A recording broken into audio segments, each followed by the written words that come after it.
এই জন্ম তারিখ হলে প্রেমে কষ্ট পাওয়াটা নিশ্চিত। তোমার জন্ম তারিখে কি লুকিয়ে আছে বারবার হার্ট ব্রেকের গল্প? কেননা আমার জন্ম তারিখে লুকিয়ে আছে হার্ট ব্রেকের গল্প। এবং এই হার্ট ব্রেকের কষ্টটা যে কত, সেটা হয়তো যাদের সাথে হয়েছে তারাই বলতে পারবে।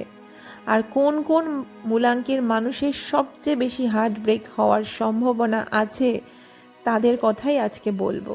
যদি তোমার জন্ম তারিখে থাকে 2, 7 বা 9, তাহলে তুমি খুব ইমোশনাল, খুব ডিপভাবে ভালোবাসো। কিন্তু সমস্যা কোনটা জানো? তুমি যতটা দাও ততটা কখনো ফিরে পাও না।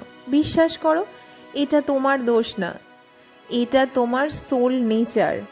তাই এবার থেকে নিজেকে হারিয়ে নয়, নিজেকে ভালোবেসে প্রেম করো। 2, 7, 9 যাদের মূলাঙ্ক তাদেরকে বলবো একটু সাবধান। এত ভালোবেসো না যে কষ্টটাও এতটাই পেতে হয়। তার জন্য বলবো সাবধানে ভালোবাসো, ভালোবেসো না তা নয়, ভালোবাসো কিন্তু একটু সাবধানে।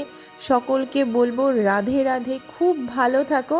আর অবশ্যই কমেন্টে জানাও যেই মূলাঙ্কের মানুষ কারা কারা আছো। আমি তো একজন আছি এবং আমার হার্ট ব্রেকের গল্পটা অনেকটা, একদিন নিশ্চয়ই শোনাবো।